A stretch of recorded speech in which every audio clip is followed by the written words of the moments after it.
Alors, bonjour à toutes et à tous. Je suis très heureux de vous recevoir ce matin pour un nouveau webinaire sur l'état des compétences en 2021, qu'on a intitulé Comment mettre en place une stratégie de montée en compétences innovantes pour relever les défis de demain. Et pour ce faire, ce matin, j'ai deux invités. Tout d'abord, Patrick Benamar, qui est vice-président Learning et Développement pour le groupe Renault, et puis Laurent Butel, qui est directeur France chez DeGrid. Je vais laisser Patrick se présenter dans un premier temps. Bonjour Patrick.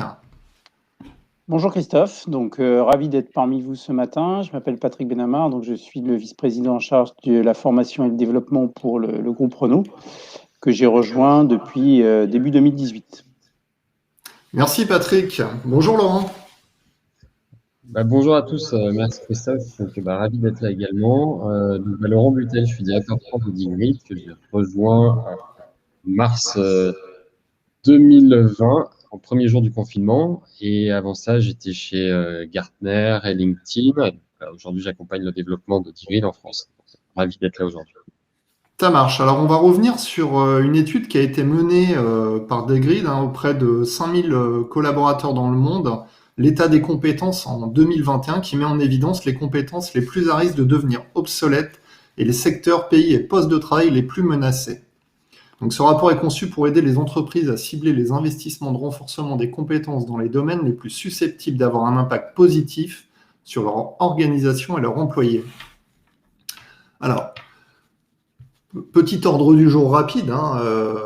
Première partie, on va aborder une thématique qui est les compétences. Qu'en est-il des compétences dans les organisations? Deuxièmement, le manque des compétences pose des risques business. Et puis, comment mettre en place finalement une stratégie de montée en compétences innovantes? Hop, j'ai perdu ma souris. Voilà.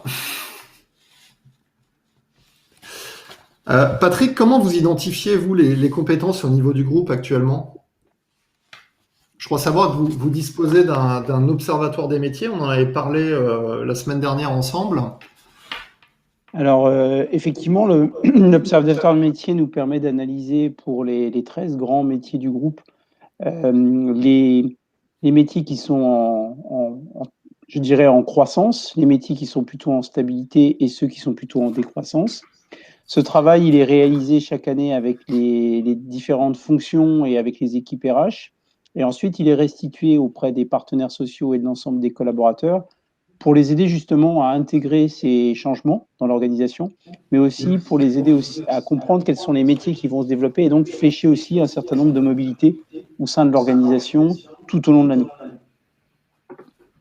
Laurent, je vais te laisser commenter ce slide-là, cette première donnée statistique.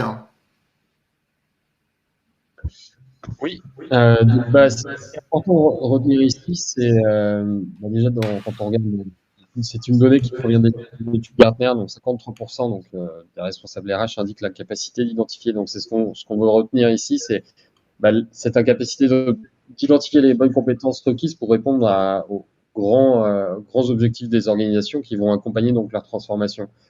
Donc derrière ça, ce qu'on peut voir, c'est que les organisations s'appuient sur une multitude de signaux de compétences et de systèmes qui sont présents, mais sur le pôle digital, donc ça aide les organisations à enrichir en fait ces différents signaux et ces compétences en les regroupant donc sur un seul et même endroit. On voit que c'est l'importance d'avoir une visibilité sur les compétences permet et de les lier à des objectifs business pourra donner une meilleure transformation de la société, alors que s'il n'y en a pas. Alors 53% des responsables RH qui indiquent l'incapacité d'identifier les compétences, ça paraît quand même énorme. Ça veut dire une entreprise sur deux. En quoi le digital permet de combler cette lacune, entre guillemets?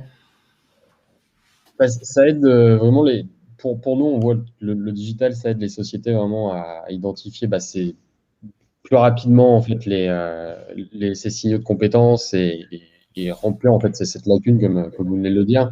C'est également le collaborateur à simplifier son expérience lors de son apprentissage au quotidien, lui permettre de s'évaluer, de lui donner une meilleure visibilité sur ses compétences. En termes d'organisation, c'est également avoir une meilleure visibilité, une vision enrichie en fait des compétences disponibles et de les confronter à des objectifs encore une fois business et encore une fois lier les deux, faire en sorte qu'ils soient de pair. Et si on on essaie de résumer ça, c'est pour le collaborateur une meilleure visibilité pour lui, pour qu'il puisse se projeter, accomplir et évoluer dans l'entreprise tout en restant engagé envers l'organisation. Et pour l'organisation, c'est avoir une meilleure visibilité sur les compétences au niveau global, lui permettre de fidéliser ses collaborateurs. Alors, Patrick, il y a une première question de François qui dit « Bonjour, la difficulté d'identifier les compétences ne commence-t-elle pas par la difficulté de définir ce qu'est une compétence ?» Qu'est-ce que vous en pensez, Patrick? Pour vous, c'est quoi une compétence? Alors, c'est toujours un débat de fond, hein, c'est-à-dire que c'est un ensemble de savoir-faire et de savoir-être qui, dans le comportement, dans la pratique professionnelle, permettent de caractériser finalement ce qu'apporte une personne à une organisation.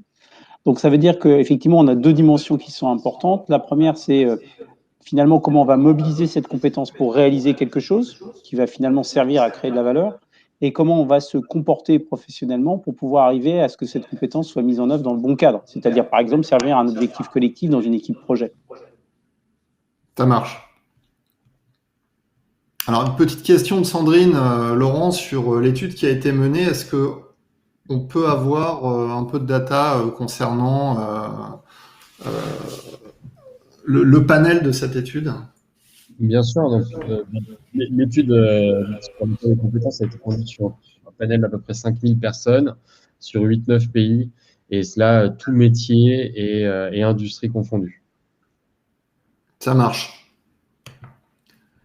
Alors, quand on parle justement de montée en compétences, l'étude semble indiquer que la crise a renforcé le besoin d'acquérir de nouvelles compétences auprès des collaborateurs. Est-ce que Laurent, vous pouvez nous en dire plus sur cela? Oui, tout à fait. Donc, ça prend la question qu'on a eue de Sandrine sur déjà la présentation de l'étude. Donc, ça, ce sont vraiment les données globales. Et en effet, donc, nous que les répondants, toutes géographies confondues, et que le Covid a accéléré en fait le besoin en nouvelles compétences. Et ça, par suite logique de l'accélération aussi des stratégies des organisations, on voit que certaines ont des stratégies d'anticipation. Là, ça s'est bien passé. Et il y a également un parallèle intéressant. Il y a beaucoup d'écho, Laurent. Est-ce que il y a des gens qui vous entendent pas très bien. Est-ce que on pourrait mettre un casque? Normalement. Vous m'entendez là? Ouais. Bon, juste pour terminer sur ce point, là, il y a toujours un écho. Bon. On va voir si ça fonctionne.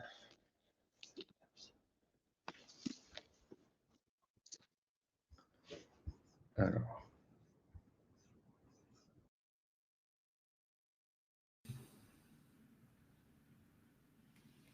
Est-ce que c'est mieux là?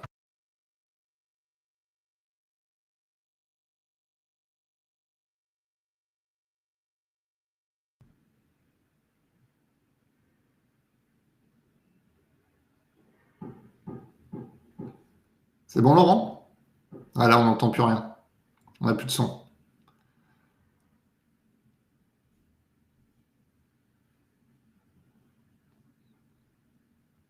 Patrick, en attendant, quels sont les métiers de votre point de vue dans votre entreprise qui sont les plus impactés actuellement par le Covid? Je pense d'abord, il y a eu les métiers qui sont en proximité directe avec le client. Je pense aux points de vente, par exemple, qui ont été en plus considérés comme des lieux non essentiels pendant le premier confinement. Après, il y a, je pense, toute l'organisation industrielle qui a été obligée de se réinventer pour permettre justement que la proximité physique soit réduite sur les lignes de production et en même temps pour limiter le risque d'exposition des collaborateurs. Après, je pense que dans les métiers qui subissent des évolutions plus profondes, on a les métiers de l'ingénierie ou les métiers du tertiaire chez nous, parce que c'est des métiers dans lesquels on travaille beaucoup en projet, et avec certains métiers dans lesquels il faut être présent sur site. Donc, on a un peu le grand écart entre, d'un côté, des gens qui sont quasiment tout le temps présents sur site, je pense aux informaticiens, aux gens qui entretiennent des bâtiments ou les gens qui travaillent sur des bancs de test, et puis ceux qui peuvent travailler quasiment 100% à distance. Et puis, je pense aussi qu'il y a des nouvelles activités qui se sont développées. Je pense à la vente en ligne, par exemple, qui a beaucoup été développée avec justement la fermeture des concessions et ça renforce la nécessité, par exemple, de travailler sur la data et s'assurer qu'on peut collecter de la donnée pour pouvoir proposer des offres à distance qui sont très attractives. Ouais. Alors, qu'est-ce que vous avez mis en place de spécifique pendant cette période pour développer les compétences de vos collaborateurs? Alors en fait, on a travaillé, nous, sur le développement d'une offre de formation digitale et à distance très rapidement, c'est-à-dire dès avril 2020, on a proposé un certain nombre de parcours à nos collaborateurs, en particulier pour les aider finalement à monter en compétence sur le travail à distance, le travail collaboratif, et puis finalement les savoir-être qui sont associés avec cette partie. On a aussi beaucoup travaillé sur la montée en compétences associée à la data, ce que j'expliquais précédemment, hein. Comment on peut faire prendre conscience que la data, finalement, dans un environnement, on doit travailler de façon itérative sur des données pour pouvoir assurer une forme de continuité d'exploitation, c'est important. Et puis, il y a eu aussi beaucoup de formations qui ont été menées autour de la capacité à prendre des décisions ou à gérer des priorités, parce que finalement, les collaborateurs avaient besoin de se réorienter dans un contexte qui était incertain. Et ce qui est aussi très important, c'est la formation sur les outils du digital. Finalement, beaucoup de collaborateurs se sont dit, bah, tiens, c'est le moment de travailler plus mes compétences dans le domaine du digital. Donc, bah, les outils collaboratifs, les outils qui permettent d'améliorer la productivité. Et tout ça, ça s'est développé de façon assez exponentielle pendant toute l'année 2020, avec un pic très important pendant, je dirais, entre la première et la deuxième partie de l'année, où quasiment l'ensemble des pays dans lesquels on opérait étaient en confinement. Donc effectivement, ça a quand même permis de repenser cette stratégie de développement des compétences et peut-être de l'accélérer. C'est quelque chose qui va se pérenniser?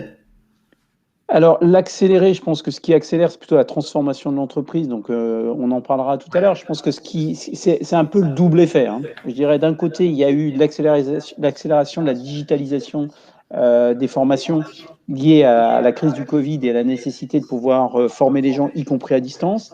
Après, le besoin de monter en compétences, il n'est pas nouveau pour nous, puisqu'on sait que le secteur automobile est un secteur qui est en pleine transformation et qui est en plein renouvellement. Donc là, quelque part, on était déjà lancé sur cette orientation depuis déjà l'année 2019. Laurent, est-ce que c'est bon le son? Alors, on n'entend rien, Laurent. On va repasser sans le casque parce qu'avec le casque, on n'entend plus rien. Il n'y a plus de son en fait. Alors, je vais reconnecter Laurent. Ah, il s'est reconnecté tout seul. Ou pas, parce que j'essaie d'aller dans les fonctions, mais ça n'a pas l'air de fonctionner. C'est bon, ça marche. Laurent, comment on s'assure en fait, dans le cadre de cette montée en compétences, que on est capable finalement de proposer la bonne formation au bon moment et surtout aux bons collaborateurs? Pour cela, ce que je vais faire, c'est m'appuyer sur le slide suivant pour répondre à votre question, Christophe. Donc, c'est avant tout, c'est de donner, en fait, on a identifié que le collaborateur a besoin de différents éléments pour avancer et avoir une meilleure visibilité. C'est d'être déjà, dans un premier temps, plus guidé en temps réel et plus seulement à un ou deux moments dans l'année où il devient donc acteur, en fait, de son parcours de formation. C'est également d'être orienté vers ce dont il a envie de développer et apprendre afin de construire vraiment ses compétences, et ça de façon constante dans le temps, d'avoir un panel de ressources, mais tout ça de façon simplifiée. Également d'avoir des retours, des feedbacks sur ces évaluations que lui va pouvoir prendre sur ses propres compétences et en fonction de ses propres objectifs. Et enfin, c'est d'accéder vraiment à des opportunités pour qu'ils puissent s'évaluer, en fait, se développer sur ses compétences, les mettre en pratique. Et aujourd'hui, voilà, c'est vraiment dans cette étape-là où on voit qu'on peut répondre à cette question pour le collaborateur. Et alors, sans outils digitaux pour pouvoir avoir une cartographie, je dirais, en temps réel des compétences, est-ce que c'est possible? Alors, à mon humble avis, donc sans outils digitaux, je pense que c'est toujours possible. Pourtant, moi, ça me semblait un peu compliqué aujourd'hui d'avoir une visibilité, d'anticiper en fait des futures perturbations et donc d'être un peu plus réactif ou de pouvoir comprendre ce qui va pouvoir se passer. On sait que dans le passé, voilà, ça fonctionnait bien parce qu'il y avait moins d'accès à l'information, mais il y avait moins de formation également peut-être. Et donc, moins de risques. Alors qu'aujourd'hui, sans cela, on sait très bien que tes collaborateurs, si l'organisation ne leur donne pas de visibilité sur des projections de là où ils peuvent, eux, se développer en fonction de leur envie, parce qu'encore une fois, la société aujourd'hui, c'est là où on apprend encore le plus, parce qu'on a beau faire des études, on apprend pendant 10 ans dans des écoles maximum, peu importe les métiers. Après, on est 30-40 ans dans des sociétés, là où on apprend. Donc, c'est là où il faut réussir à se développer. Et donc, je pense que le digital, c'est également aussi dans cette étape-là où on accélère cet apprentissage du collaborateur. Et pour revenir à votre question initiale, donc, je pense que c'est compliqué pour des sociétés sans outils digitaux aujourd'hui d'être compétitifs et de ne pas prendre de risques à perdre les talents. Parce qu'encore une fois, le talent va chercher encore plus à se développer et il peut quitter parfois le navire s'il n'a pas de visibilité. Patrick, il y a une question de Sandrine qui nous dit: est-ce que cette montée en compétences peut être synonyme de peur de la part de l'entreprise? Alors oui, parce que c'est un facteur de risque. On part quelque part toujours dans l'inconnu, parce qu'aujourd'hui, c'est très difficile d'imaginer ce que sera le futur. Alors le contexte étant très très incertain, en plus en ce moment, c'est vrai que c'est toujours une part de risque. Après, je pense que ce qui est intéressant, c'est d'essayer d'identifier les signaux qui sont positifs, c'est-à-dire de voir comment le marché évolue et ne pas s'appuyer uniquement sur un raisonnement qui est centré sur l'entreprise elle-même, mais aussi de regarder ce qui se passe dans son environnement. Ce que je dis souvent, j'ai un slide souvent où je présente ça, je dis ça part d'abord des évolutions du marché, la démarche compétences. Regardez ce qui se passe dans l'environnement qui est autour de l'entreprise pour essayer de comprendre finalement en quoi l'entreprise va pouvoir se différencier et apporter de la valeur au marché. Et c'est derrière ce qui sous-tend le business model de l'entreprise. Donc forcément, après, on va travailler sur les évolutions des métiers, leur organisation, et donc quelles sont les compétences nécessaires avec cette organisation pour arriver à répondre à ces attentes qui sont souvent aussi relayées par les actionnaires et par les conseils d'administration. Laurent, dans le slide là, qui est présenté, donc opportunité, accompagnement, ressources, retour, il y a Isabelle qui demande des exemples de ressources. Merci Isabelle pour la question. Des exemples de ressources, c'est concrètement le collaborateur. Aujourd'hui, on sait que dans les organisations, il a accès à des formations qui sont créées en interne, telles que ça existe chez Patrick Beaupreneau, ça existe au travers des systèmes que les organisations mettent à disposition des collaborateurs, et après différents catalogues de contenus payants, des MOOC, etc. Mais également, on va parler de contenus gratuits, de contenus publics. Parce qu'on sait que en tant qu'individu, on apprend de par nos organisations, mais également de façon individuelle au travers de parfois on peut aller chercher du contenu sur YouTube, sur des plateformes de blog, des podcasts, encore une fois. Tout à l'heure, on en parlait avant de commencer de podcast avec Patrick et Christophe. Voilà, c'est des ressources, c'est ça ce dont on va parler, c'est avoir pour le collaborateur toutes ces ressources à un seul et même endroit pour essayer de lui simplifier et son expérience en fonction de ce que lui souhaite développer aussi et de répondre aussi aux objectifs de la société. Ça marche. Alors on va passer sur ce slide qui présente un peu de prospective sur quel sera l'état de nos compétences demain. Laurent, peut-être que je vais vous laisser le présenter quelques stats. Oui. Bien sûr. Merci Christophe. Donc en effet, ça, ce sont des transformations sectorielles qui font que ça a accéléré un peu des grands sujets sur le développement de compétences et l'émergence de peut-être des compétences qu'on exploitait un peu moins ou qu'on visualisait un peu moins, telles que des soft skills qui aujourd'hui prennent de plus en plus une part importante dans le développement aussi des entreprises, mais également des collaborateurs. Là, sur ce qu'on voit ici, on parle plus de l'obsolescence des compétences, qui est un grand sujet. Et donc, ce qu'on a à l'écran, donc, lorsque nous demandons aux collaborateurs, donc ici par industrie, mais encore une fois, c'est disponible par métier dans l'étude, sur quelle période voyaient-ils les compétences dont ils ont besoin au quotidien devenir obsolètes? Ce qui en sort, c'est que 24% des collaborateurs estiment, donc ça au global, que leurs compétences professionnelles clés seront dépassées dans 12 mois. 36% estiment que ce sera le cas d'ici à 3 ans et encore une fois 46% à 5 ans. Donc ça, c'est de façon globale ce que je vous donne comme chiffre. Donc sans grande surprise, donc, certains secteurs tels que les télécoms, services financiers et technologies sont encore plus concernés que d'autres secteurs comme la santé, car dans la santé, ce sont des compétences qui sont moins volatiles parce qu'il y a beaucoup plus d'apprentissage sur ces points-là. Ouais, il y a un certain nombre de secteurs aujourd'hui qui sont fortement impactés, hein, la santé, le secteur de l'assurance, le secteur de Patrick, hein, directement, puisque vous êtes très très fortement impacté par des évolutions comme les renouvellements, les changements d'énergie, par exemple. Donc ça a un très fort impact, j'imagine, au niveau du groupe Renault. Comment on peut prévoir cette transformation et comment on projette des métiers et à quel horizon? Comment on construit cette stratégie, Patrick? Je pense que, un peu comme vous disiez, Christophe, il y a des tendances de fond et l'électrification du véhicule, par exemple, c'est une tendance de fond. Donc après, ça va de pair aussi avec l'adoption par les clients de ces solutions et donc la nécessité de monter en compétences, d'abord dans la conception et l'industrialisation du véhicule et puis d'accompagner aussi toute la chaîne de valeur pour pouvoir entretenir, maintenir les véhicules dans la durée et demain les recycler. Donc c'est le deuxième sujet qu'on a aujourd'hui à traiter, c'est le recyclage de tout ce qui est lié à la mobilité électrique, hein. Et on a un gros projet, nous, avec la reconversion du site industriel de Flins, avec la Refactory, qui va travailler non seulement sur le recyclage des véhicules, mais aussi le recyclage des batteries, pour leur donner une deuxième vie ou une troisième vie, même dans certains cas. Et après, il y a tout ce qui concerne ce qu'on disait tout à l'heure, mais qui n'est pas forcément spécifique à l'automobile, qui est la digitalisation plus grande de nos métiers. Quand je parlais par exemple de commerce en ligne ou quand je parlais d'approche par la data, aujourd'hui, ce ne sont pas des sujets qui sont spécifiques à l'industrie automobile, hein, qui sont des sujets qui sont un peu transverses à l'ensemble des industries et à l'évolution du marché.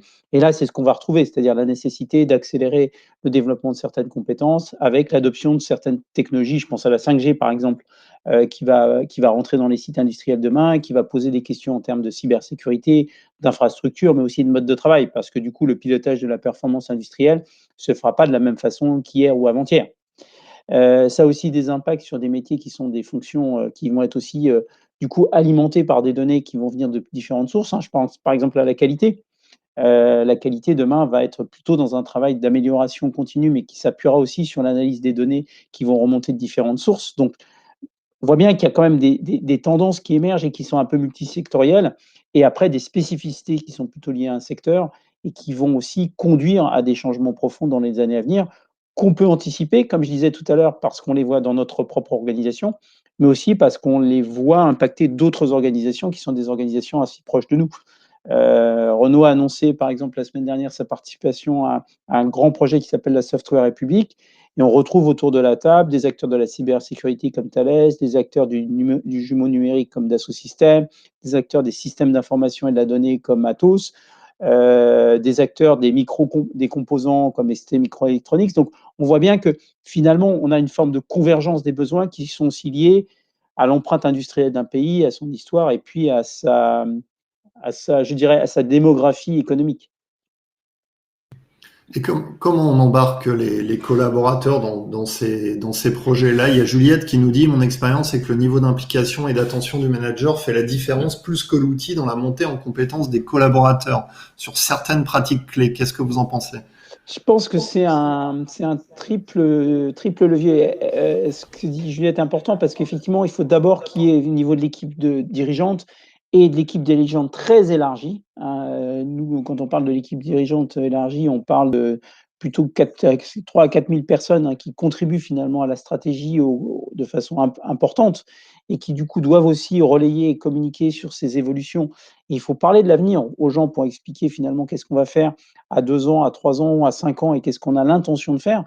On revient aussi sur les sujets liés à la stratégie de l'entreprise et à des démarches sur la vision que donne l'entreprise sur son rôle dans les années à venir. On voit beaucoup d'entreprises qui se développent sur ces sujets. Alors, sans parler des entreprises à mission, il y a aussi toutes les communications qui sont faites par les directions générales pour se repositionner. Et nous, c'est le cas. On vit un grand programme de transformation qui s'appelle la Renolution, qui a été impulsé par notre directeur général, mais qui nous amène à avoir une vision à 9 ans de l'entreprise. Et après, il y a des phases. Et je pense que ces phases, c'est justement là où il est intéressant de les partager avec les collaborateurs, les partenaires sociaux, les gens avec qui nous travaillons dans la chaîne de valeur, de façon à pouvoir aussi essayer d'anticiper les conséquences de ces évolutions et de les travailler ensemble. Parce qu'il n'y a rien de pire que d'arriver au dernier moment et de se dire bah, on n'a pas d'autre choix que de fermer, que d'arrêter, que de faire des choses brutalement.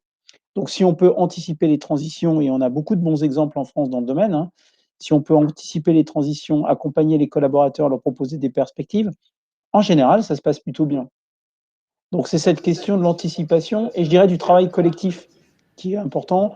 Comment on travaille dans les territoires sur ces sujets et comment on travaille de façon organisée en filière ou entre filières pour éviter de faire des choses qui sont finalement peu visibles et peu attractives pour nos collaborateurs. Alors, je suis passé au slide, la reprise des activités est menacée avec un certain nombre de stats, hein, Laurent, 41% qui affirment que leur travail est plus chronophage sans les compétences clés, 22% qui estiment que leur travail souffre du fait de compétences inadaptées et 46% qui pensent démissionner si l'employeur n'investit pas dans leurs compétences. Mais là, comme le dit Sandrine, on ne parle pas de hard skills, on parle bien de soft skills en fait, pour aller dans de l'évolution. On est, là vous disiez Patrick, on est dans un plan à 9 ans. Donc à 9 ans, il paraît difficile d'identifier les hard skills nécessaires pour les collaborateurs. La problématique aujourd'hui, c'est une problématique qui est quand même beaucoup plus liée aux soft skills. Si je peux répondre sur cette première partie là-dessus, déjà, merci beaucoup pour la question, Sandrine, également. Donc là, les statistiques qu'on montre ici, c'est pour faire un lien également avec les stats qu'on a données précédemment sur l'obsolescence des compétences. Donc l'obsolescence fait ça crée un risque également pour l'entreprise parce que les collaborateurs, comme vient de le citer Christophe, d'un point de vue productivité, donc 5 personnes sur 10 estiment que leurs fonctions sont plus stressantes et donc ils ne sont pas sûrs de leurs compétences, donc leur productivité en est impactée. Donc c'est parle autant de soft skills que hard skills. Encore une fois, c'est on va dire sur ces deux tableaux. On va parler, quand on parle de qualité, là, ils indiquent que c'est également un impact sur également leur santé mentale qui fait que ça va les fatiguer aussi. Ce sont des sujets qui sont importants pour eux. Donc, d'un point de vue qualité, ça va impacter aussi la productivité. Donc, c'est encore une fois, c'est du soft et du hard skills dont on parle. Patrick, l'importance des soft skills aujourd'hui dans votre entreprise? Je pense que ce qui est important, c'est de travailler sur les deux dimensions. C'est-à-dire, nous, on est en train de faire évoluer notre système de gestion de la performance autour du what et du how. Il y a bien évidemment la nécessité d'être compétent dans son domaine parce qu'un salarié qui ne se sent pas compétent dans son job, il ne se sent pas bien et donc il va forcément entraîner une spirale un peu négative, hein, qui va influencer son environnement, obliger les autres à compenser, donc créer des tensions dans les équipes. Donc, on est obligé effectivement d'avoir un effort assez continu sur le développement des hard skills, mais en même temps de travailler beaucoup sur le comportemental, la façon de travailler ensemble. Et c'est ce que j'évoquais tout à l'heure quand on a eu cette période de confinement. On a beaucoup développé, nous, la formation justement sur la partie soft, considérant que la relation à distance influençait beaucoup la relation au travail et donc que c'était un sujet prioritaire. Même s'il y avait une partie acquisition de hard skills, puisqu'il faut acquérir des compétences digitales, la façon dont on va travailler à distance, prendre des décisions, gérer des priorités et définir ensemble finalement une feuille de route, c'est aussi important que le contenu de la feuille de route par elle-même. Donc c'est vrai que cet équilibre, il est difficile à trouver parce que culturellement, on a des pays dans lesquels il y a un fort attachement aux soft skills, d'autres où c'est un peu moins le cas. Donc il faut aussi tenir compte de la dimension culturelle et travailler sur la façon dont finalement cet effort peut peut-être être lissé dans la durée à certains endroits, plutôt que de faire des effets masse qui des fois, ont tendance un peu à laisser les collaborateurs froids et distants en disant: «Bon, c'est un effet de mode, on verra quand ils auront autre chose à faire, on verra si c'est vraiment sérieux». Pour revenir là sur les chiffres de l'étude et ce que disait Laurent, en termes de QVT, de bien-être des collaborateurs, de ressenti, c'est vrai que quand on est dans des projets de transformation, on a toujours cette crainte du collaborateur qui se dit à quel moment à quel moment je vais recevoir ma convocation préalable m'indiquant que mon poste est supprimé. Comment on fait dans un groupe comme Renault pour finalement rassurer ses collaborateurs et leur donner de la perspective? Je pense que je disais tout à l'heure sur la communication autour de l'Observatoire des métiers est très importante parce que c'est pas un exercice qui est fait par les RH pour les RH, c'est un exercice qui est fait pour les métiers et pour aider justement les managers dans les métiers à communiquer sur ces évolutions auprès de leurs équipes et leur expliquer ce qui se passe. Et du coup, de le faire avec un petit temps d'avance, ce qui permet aussi d'organiser les parcours de formation pour accompagner les gens vers des métiers dans lesquels il y aura des besoins, voire même de les amener à des reconversions vers des postes sur lesquels il y aura des besoins et sur lesquels on a l'intention de donner de la priorité aussi aux collaborateurs en interne. Donc nous, on l'a vécu par le passé sur un certain nombre de situations. Alors, on connaît tous la baisse du diesel, c'est pas une nouveauté, hein, ça fait plusieurs années que c'est prévisible. On a beaucoup de collaborateurs, du coup, qui se sont réorientés vers d'autres technologies, en particulier vers l'électrique, pour s'assurer finalement que leurs compétences pourraient être prises en compte, mais en même temps de se redonner des perspectives de développement dans le futur. Et c'est vrai que quand on commence à regarder, par exemple, l'électrification, on ne sait pas quelle va être la limite de l'électrification demain, mais en même temps, on a besoin de conserver des compétences sur des motorisations traditionnelles. De la même façon, si on parle aujourd'hui de l'informatique ou des systèmes d'information, on a besoin de gens qui connaissent les systèmes d'information qu'on utilise aujourd'hui et qui sont capables de préparer la transition vers les systèmes de demain. Donc on voit bien, il n'y a pas forcément une brutalité, c'est pas du jour au lendemain, on devient un reclassable dans l'entreprise. C'est plutôt travailler sur cette logique de continuité, d'accompagnement progressif et essayer d'orienter des gens. Et je vais prendre un exemple concret. On a aujourd'hui des gens qui sont dans des métiers de la comptabilité. On a une évolution très forte des métiers de la supply chain. Et ben, les métiers de la supply chain recrutent des gens qui ont un profil de comptable. Parce que ce qui est intéressant, c'est d'avoir des gens qui ont une rigueur dans l'exécution, qui comprennent bien les mécanismes financiers pour justement aider les opérationnels à prendre les bonnes décisions quand on a à faire des arbitrages sur les stocks. Donc, il faut aussi prendre les filières métiers avec un angle différent et ne pas continuer à enfermer les gens dans un métier. Au contraire, regarder quelles sont les passerelles possibles vers différents métiers et essayer de les montrer par des exemples concrets. Donc, c'est là où le storytelling a beaucoup de bon, parce que le storytelling permet de dire aux gens, bah, regardez, c'est possible et moi, je l'ai fait.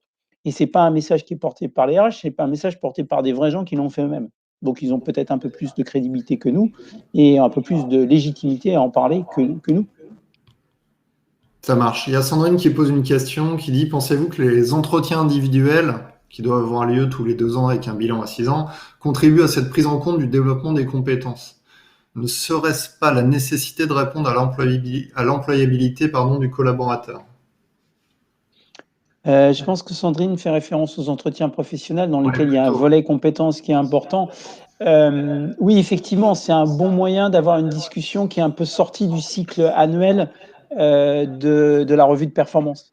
Parce que ce qui est intéressant, c'est d'avoir une discussion à différents temps avec son manager, mais ce qui est intéressant aussi, c'est de décorréler l'analyse de ce qui fait la performance du collaborateur, de ce qui est sa discussion sur son évolution, son développement de compétences potentielles, ses envies, et de les partager justement suffisamment longtemps à l'avance pour être capable d'élaborer un plan d'action. Et je pense que le plan de développement qui va derrière, il doit être aussi quelque chose qui se construit ensemble de façon assez robuste. Et, et du coup, donner aux gens le temps aussi aux gens dans l'entreprise de s'approprier les actions et d'en être les acteurs. C'est un peu ce que vous disiez tout à l'heure, Christophe. Si les collaborateurs sont acteurs de leur développement, en théorie, ça se passe bien. Je dis bien en théorie. Parce qu'après, il y a le contexte de l'entreprise qui peut être difficile. Il peut y avoir des facteurs extérieurs qui remettent en cause les orientations qui avaient été prises. On l'a vu avec le Covid. Hein. Des gens qui seraient orientés vers un métier et ce métier qui disparaît. On a tous dans nos connaissances des gens qui se sont par exemple orientés vers des métiers comme la restauration. Celui qui avait prévu d'ouvrir en février 2020, ça a été un peu compliqué depuis. Donc, il n'y a jamais de certitude. Par contre, il y a des intentions. Et si ces intentions correspondent à des volontés profondes des collaborateurs et s'appuient sur des compétences existantes, on donne un maximum de chances aux gens de réussir. Et effectivement, cette discussion est pour moi une discussion extrêmement importante parce qu'elle permet non seulement de lier ce plan de développement des compétences avec des actions qui peuvent être de la formation, qui peuvent être de la mise en exposition, qui peuvent être aussi de la mise en relation. C'est-à-dire qu'on met en contact des gens avec d'autres personnes qui font ce métier pour qu'ils puissent vérifier concrètement si ce métier, oui, ça fait sens pour eux, ils ont envie de s'y engager avant de lancer un processus, par exemple, de formation et de montée en compétences. Alors, moi, j'ai envie de rebondir sur la question de Sandrine, sur effectivement les entretiens annuels, les entretiens professionnels. Certes, ça a été mis en place et ça a été rendu obligatoire, puisque c'est légiféré, c'est une obligation légale. Et ça a été fait notamment pour obliger les employeurs qui ne jouaient pas le jeu de la formation de recevoir et de faire le point une fois par an ou une fois tous les 2 ans avec leurs collaborateurs et donc de mettre en place des plans d'évolution, de prospective des métiers, etc. Pour autant, est-ce que c'est suffisant? Parce que Là, on est dans l'obligation légale et ça veut dire qu'à un moment donné, on va faire le point une fois tous les 2 ans avec son collaborateur.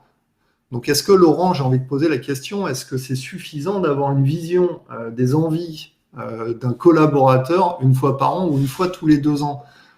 Est-ce qu'on n'est pas aujourd'hui dans une dynamique différente où on a besoin à un instant T, quasiment en temps réel, déjà d'avoir, je dirais, la cartographie des forces de l'entreprise et en même temps d'avoir le retour terrain quasi immédiat?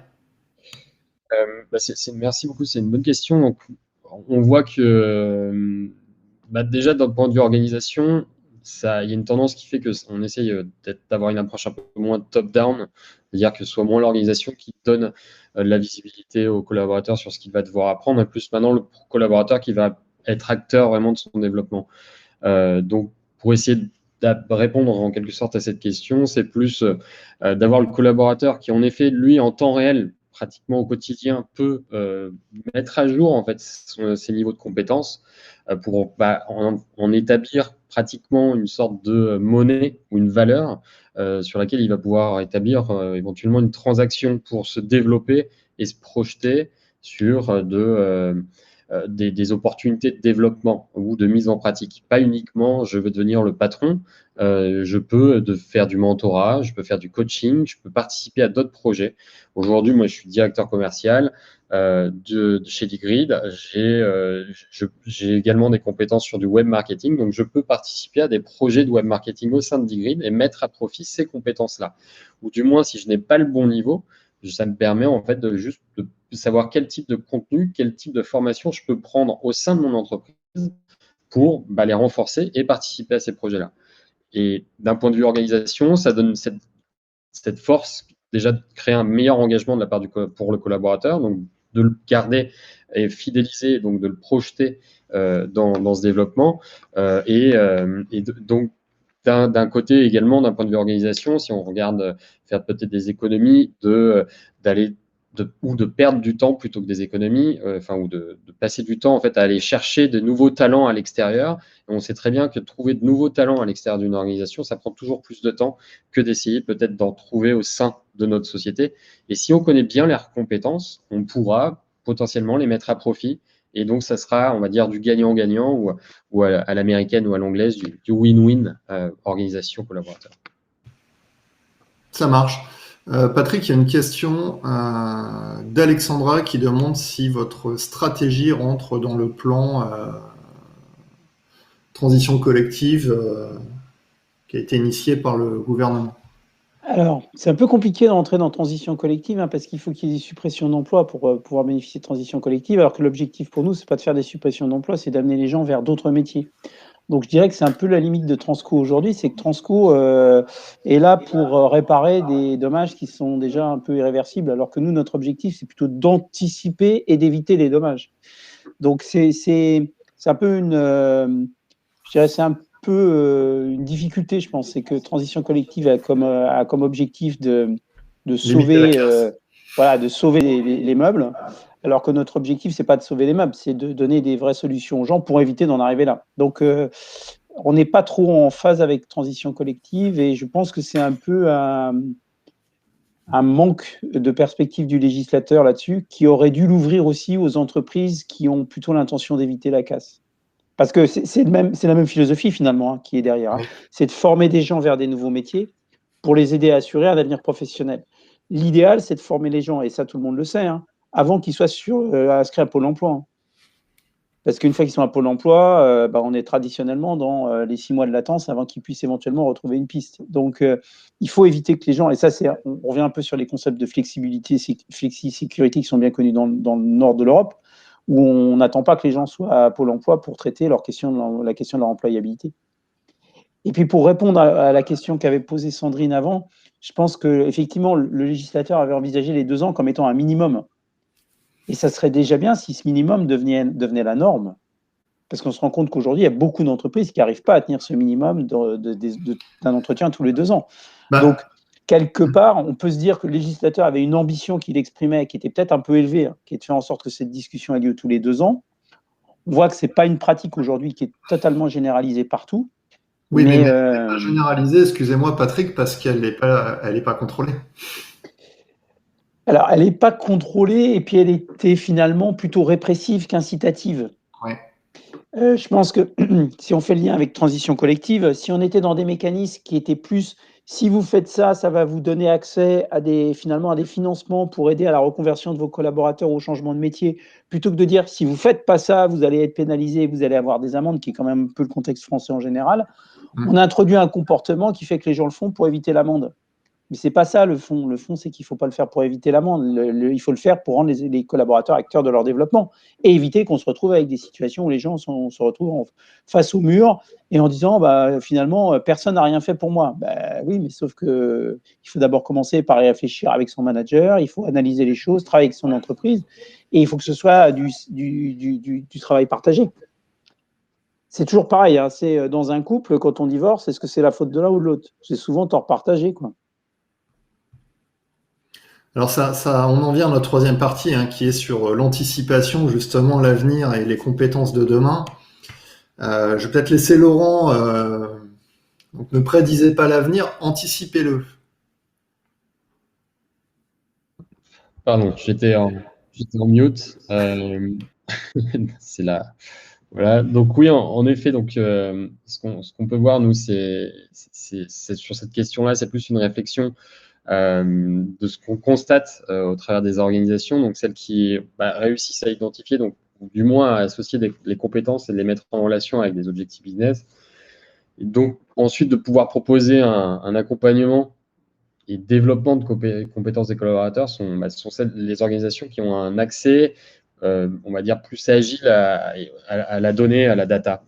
Donc ici, ce qu'on a fait, c'est on s'appuie sur une étude de Gartner, donc sur les compétences qui provenant sur les formations reçues par les collaborateurs et comment sont-elles sollicitées ou mobilisées en fonction des différentes approches que les organisations prennent. Donc, quand on voit les organisations qu'elles prennent, on parle de réagir, prédire, anticiper.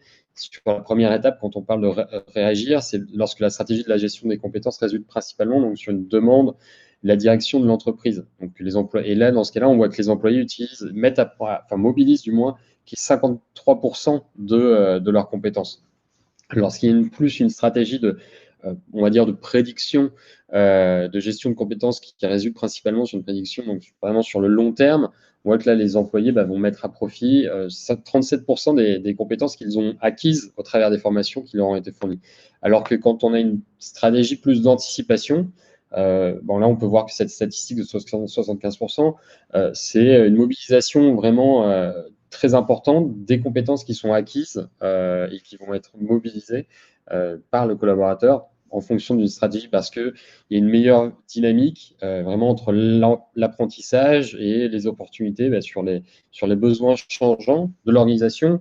Comme le disait tout à l'heure Patrick, également en dehors juste de mon organisation, mais de l'écosystème qui est autour, de la conjoncture qui fait qu'il y a plein de choses qui évoluent autour de mon organisation et c'est à prendre en compte et c'est de là où on s'appuie sur cette vision de stratégie d'anticipation. Donc, ce qui est très intéressant ici, c'est de comprendre que comment les collaborateurs, en fin de compte, mobilisent donc leurs compétences en fonction des différentes stratégies d'organisation.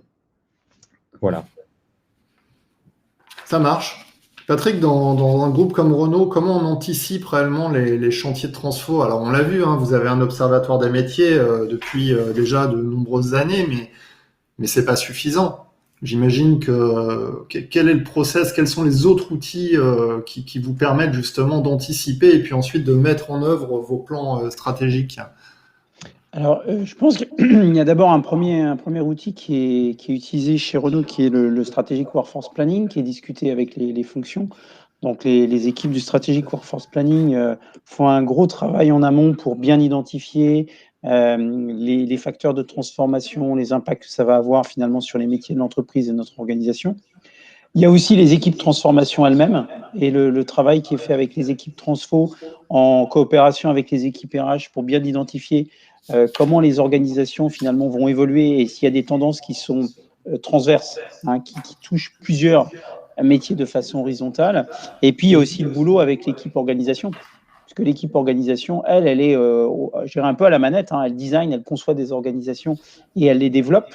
Donc, c'est aussi intéressant de travailler avec ces équipes de façon à ce que finalement le pilotage de la mise en place de ces organisations entraîne aussi une réflexion sur notre capacité à les sourcer et à les staffer de façon correcte. Puisqu'en fait, à l'arrivée, ce qu'on regarde, c'est est-ce qu'on arrive à staffer les postes ou pas, et quel est le niveau de staffing qui est fait en interne et en externe. Donc l'intérêt, enfin l'intérêt de mettre toutes ces démarches sous la même responsabilité, hein, puisque pour nous c'est le VP RH qui s'occupe de tous ces sujets et qui a toutes ces équipes dans son périmètre de responsabilité, c'est que finalement on essaye de mettre une cohérence derrière au service des collaborateurs et du business.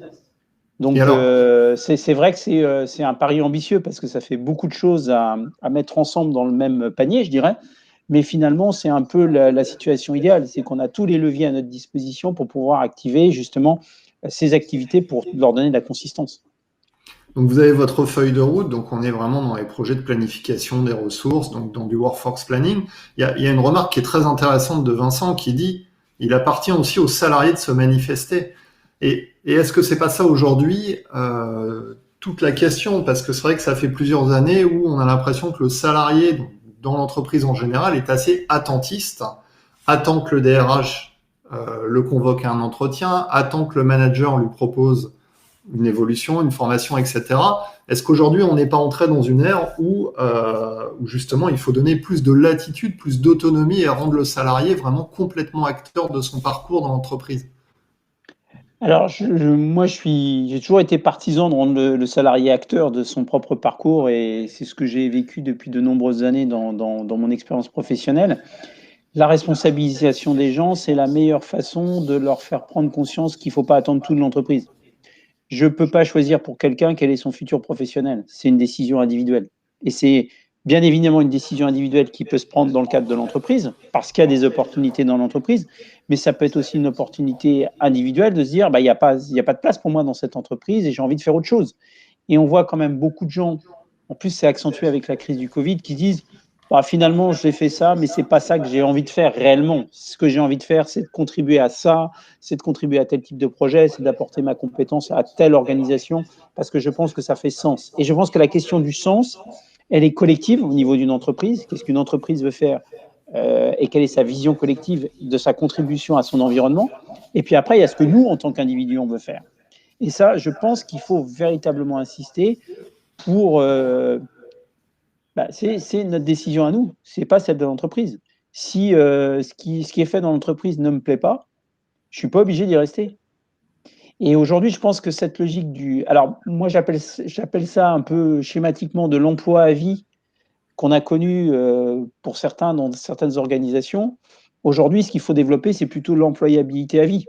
Et au sens où l'employabilité peut amener à des phases de reconversion professionnelle, de changement de secteur, de changement de métier, de changement même de localisation géographique, pour permettre justement aux gens de concilier leur vie privée avec la vie professionnelle et d'apporter plus de flexibilité. Et c'est peut-être ça la clé finalement des nouvelles façons de travailler de demain. C'est mieux concilier la vie professionnelle et la vie privée en ne sacrifiant pas l'un ou l'autre de façon systématique. Parce que c'est quand même ce que nous, on a connu, enfin notre génération a connu depuis des années. Laurent, un avis sur la question? J'imagine que oui. Oui. Merci donc, et merci Patrick pour toute cette science. C'est vraiment intéressant. C'est des sujets, on voit que le collaborateur, aujourd'hui, en effet, pour qu'il soit maître ou acteur du moins de son développement, déjà, il faut qu'il y ait de la motivation, il faut qu'il soit engagé. C'est l'élément essentiel. Ça reprend en quelque sorte ce que Patrick disait. Voilà, collaborateur, dans le point de vue employabilité, ce qu'il a envie de mettre à profit, faut qu'il puisse le développer. Et là, je m'appuie aussi sur ce que Julie dit dans un des commentaires, qui parle que tout leader de son parcours et avoir des missions transverses au sein de son entreprise. Comment faire ça? C'est être employable au sein de son entreprise, c'est identifier donc, ou déclarer du moins aussi ses compétences. L'exemple que je prenais pour tout à l'heure en disant aujourd'hui je suis directeur pour Digrid, mais j'ai des compétences en web marketing parce que c'est quelque chose qui me passionne à côté. Et au sein de Digrid, je peux mettre à profit ces compétences qui me passionnent dans des projets. Et j'ai pas besoin de partir dans une entreprise parce que aujourd'hui mon métier me plaît. toujours, on va dire. Et donc, je suis heureux de le faire et je suis heureux de pouvoir mettre à profit aussi d'autres compétences, d'accompagner d'autres choses et donc de continuer à me développer et d'être sur une, enfin, développer aussi l'employabilité du collaborateur au travers de tout cela. Mais donc ça rejoint ce qu'on disait, pour que l'entreprise ait la connaissance de ses compétences en web marketing, encore faut-il les avoir identifiées, puisque c'est pas les compétences inhérentes au job qui est tenu aujourd'hui. C'est tout à fait ça. Et c'est d'un point de vue de déclaration, encore une fois, il faut que le collaborateur soit ouvert, en fait, et encore une fois, on repart sur de la motivation, de l'engagement, et de dire, voilà, je vais déclarer le fait que c'est des compétences que j'ai également. Donc, c'est pour se développer, être acteur de son développement concrètement, il faut en faire part également auprès de son organisation. Dire, voilà, aujourd'hui, j'étais employé pour tel rôle, très bien, mais je souhaite développer aussi des soft skills qu'on appelle aujourd'hui. Je vais également déclarer le fait que je fais des formations en dehors de mon organisation, parce qu'encore une fois, on apprend au quotidien et on sait que, voilà, du moins de ce qu'on voit nous chez Digrit, c'est beaucoup des collaborateurs qui prennent maintenant le dessus sur des grandes organisations, des plus petites, ils deviennent vraiment acteurs, ils prennent en main leur carrière en déclarant ce qu'ils font, ce qu'ils apprennent, pour que l'organisation comprenne que Christophe a telle et telle compétence et qu'il peut être sollicité pour participer à des projets de construction d'équipe, de réflexion, de sujets de mentorat, de coaching, ou potentiellement un jour évoluer aussi dans sa carrière propre. Ça marche, Patrick. Une question, comment on explique à un ou plusieurs salariés que leur métier va disparaître?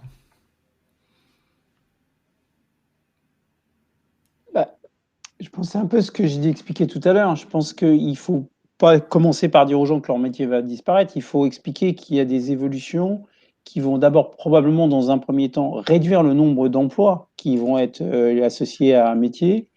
Parce qu'en général, ce qu'on voit, c'est quand même, par exemple, on commence par ne plus remplacer certains postes parce que dans les organisations, on estime qu'ils sont plus fondamentalement nécessaires. Donc, ça veut dire qu'en général, on n'a jamais de brutalité en disant du jour au lendemain, tous les postes disparaissent. Bon, alors, il peut y avoir des circonstances, comme on a vu pendant la pandémie, où on a des jobs qui, de fait, disparaissent parce qu'il n'y a plus d'activité, mais c'est quand même assez rare dans l'histoire. Ce qu'on voit généralement, c'est des postes qui se réduisent, et donc, du coup, des nécessités de proposer peut-être soit des évolutions aux gens qui sont dans ces postes-là, c'est pour ça que je disais que l'Observatoire des métiers est intéressant, soit de flécher des parcours de mobilité ou de formation qui permettent de les emmener vers d'autres métiers. Après, je pense qu'en France, on a tendance quand même à beaucoup rester dans le même secteur et dans la même géographie, contrairement à d'autres pays, ce qui fait que l'employabilité de certaines personnes est limitée par leur capacité à se déplacer géographiquement ou à trouver un emploi sur le bassin d'emploi, et qui parfois peut être trop associé à un secteur d'activité. On connaît bien ça dans le secteur de l'automobile. Tout le monde est sur le même territoire, donc dès qu'il y en a un qui tousse, tout le monde attrape la grippe. Donc, c'est aussi une question de redynamiser les territoires et de créer des opportunités d'emploi dans d'autres secteurs. On sait aujourd'hui, par exemple, que l'artisanat manque beaucoup de bras. Si vous discutez avec votre électricien, votre plombier, votre plaquiste, ils vous disent tous qu'ils n'arrivent pas à recruter. Et pourtant, quand on regarde ce que font les gens dans le domaine industriel, souvent, ils ont des compétences qui sont assez proches, parce qu'on a des électriciens sur nos lignes de production qui ont des compétences qui sont assez proches, finalement, de celles qui sont demandées par un électricien aujourd'hui qui va faire de l'habitat ou de la construction. Donc, je pense qu'on a une vision en France qui est très cloisonnée. Est-ce que les salariés en ont conscience de ces passerelles possibles entre secteurs, entre métiers? Pas forcément. Et c'est pour ça que je pense que le retour d'expérience de ceux qui l'ont vécu et le storytelling, ça rend les choses plus crédibles. Parce que Christophe était opérateur de production sur telle usine et il est devenu aujourd'hui installateur ou technicien de maintenance dans telle entreprise dans le domaine de l'énergie. Si c'est raconté par Christophe, c'est beaucoup mieux que si c'est moi qui vous le raconte. Parce que vous allez dire, ouais, bon, ok, il va nous raconter encore des histoires, celui-là. Alors que si c'est vous qui le racontez, parce que c'est vous qui l'avez vécu, c'est vraiment très intéressant. Donc, il faut essayer d'avoir une vision plus horizontale de l'emploi. Et effectivement, en fonction de la mobilité géographique des gens, ça peut être dans un territoire. Et aujourd'hui, on voit bien qu'il y a un certain nombre de territoires qui souffrent d'un manque critique de certaines compétences dans certains domaines. Hein. Essayer de recruter un technicien de maintenance aujourd'hui, bon courage, hein, n'importe quel métier. Hein. Essayer de recruter un ajusteur, un régleur en usine, là aussi, bon courage. Hein. C'est parti pour un long chemin. Et à côté de ça, on a quand même construit des filières qui ne mènent pas à l'emploi en France. Et on le sait tous. Il suffit de regarder les statistiques et pourtant, on continue d'inscrire nos jeunes à ces filières qui n'ont pas de débouchés. Donc, il y a cette question, je pense, du fléchage et de l'orientation vers certains métiers qui aujourd'hui est une difficulté parce que le système n'est pas très bon sur l'orientation, contrairement à ce qui se passe, encore une fois, dans d'autres pays où, par exemple, en Allemagne, le fléchage sur l'emploi dans les territoires est beaucoup mieux fait. Et il amène les gens aussi à avoir des débouchés professionnels qui sont beaucoup plus sûrs parce que quelque part, quand on embauche un apprenti, on a quasiment l'obligation morale de l'embaucher à la fin. Oui. Donc ça stabilise aussi les débouchés professionnels, alors qu'en France, on a du mal à stabiliser les débouchés professionnels, que ce soit à n'importe quel niveau. Oui, et c'est pas un hasard si depuis quelques mois, j'allais dire, parce que ça fait pas 10 ans qu'on en parle, les entreprises commencent à mettre l'accent sur les soft skills. C'est très récent, alors que dans les pays anglo-saxons, c'est des pratiques qui ont déjà une dizaine d'années.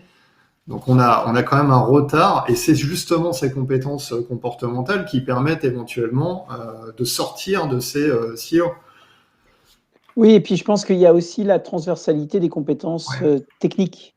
C'est-à-dire qu'aujourd'hui, on a trop tendance à créer des référentiels de compétences qui sont vraiment centrés sur le poste dans notre organisation. C'est vrai qu'avoir des référentiels de compétences plus ouverts qui permettent de mieux voir les passerelles possibles, ça permet aussi une meilleure transversalité. On a la difficulté aujourd'hui on est trop propriétaire, trop centré sur nous-mêmes dans nos entreprises en France. Hein. C'est un défaut qu'on partage entre entreprises françaises qu'on ne voit pas, par exemple, dans les entreprises de culture anglo-saxonne ou allemande, où finalement, on travaille beaucoup plus sur des référentiels de compétences établis au niveau d'un écosystème ou d'une filière, ce qui fait que la compétence que je développe, elle n'est pas spécifique au fait que je vais travailler dans l'automobile, par exemple. Elle peut être liée au fait que je pourrais travailler dans le secteur du transport, au sens plus large du terme, ce qui donne quand même des accès plus larges à des débouchés professionnels. Et comme ces systèmes en France, ils sont beaucoup pilotés par les partenaires sociaux, on reproduit ce système un peu de cloisonnement en France, alors que quand ils sont pilotés par les partenaires sociaux en Allemagne, ils sont très centrés sur l'employabilité et l'envie qu'ont les gens, finalement, d'assurer une bonne fluidité de l'emploi et des transitions entre métiers plus simples. Donc, on a aussi quelque part un travail à faire avec les partenaires sociaux pour leur faire accepter que la mobilité professionnelle, ce n'est pas un désastre. Et que les gens qui sont mobiles géographiquement et professionnellement, ce n'est pas une catastrophe systématiquement pour eux. Hein. On a toujours ce syndrome en France où dès qu'on parle de mobilité, il faut sortir les Kleenex. La mobilité, elle n'est pas toujours subie, elle peut être décidée. Et il y a plein de gens autour de nous qui ont choisi la mobilité et qui le regrettent à aucun moment. Enfin, vous pouvez discuter avec plein de gens dans votre environnement, vous allez vous rendre compte que 3 sur 4 ont choisi une mobilité professionnelle. Et ils n'en font pas forcément état. Et ça peut concerner, par exemple, des gens qui ont quitté les grandes structures pour aller vers des petites, des gens qui ont quitté des petites pour aller vers des grandes, des gens qui ont décidé de changer de région et de changer de vie pour pouvoir changer de métier. Enfin, on en a plein des exemples comme ça. Sauf qu'en France, on ne les valorise pas. On valorise toujours l'échec, les restructurations dures, les pertes d'emploi, le drame vécu par les gens. Mais à côté de ça, on oublie tous les trucs bien qui sont faits tous les jours. Donc c'est un peu aussi le syndrome français, hein, de pointer ce qui ne va pas plutôt que de montrer ce qui va bien. C'est assez culturel, effectivement, mais je pense que depuis 10 mois, on parle de l'accélération, que la crise a facilité la digitalisation, la mise en place de certains projets, mais j'ai aussi l'impression, hein, je me trompe peut-être, que on est aussi dans un changement de mentalité, hein, sur ces aspects mobilité, sur ces aspects d'upskilling, reskilling. Je pense qu'il y a eu une prise de conscience aussi, non? Qu'est-ce que vous en pensez, Patrick? Il commence à y avoir une prise de conscience. Pour vous faire sourire, j'ai vu hier à la télévision française, à une heure de grande écoute, un reportage sur un salarié de Safran qui avait accepté de changer de métier pour aller devenir technicien de maintenance dans une autre entreprise du secteur énergétique. Waouh, fantastique. Au journal, sur une télévision nationale. Vous imaginez les progrès? Oh là là, fantastique. En Angleterre, ça ferait même pas 3 lignes dans le journal.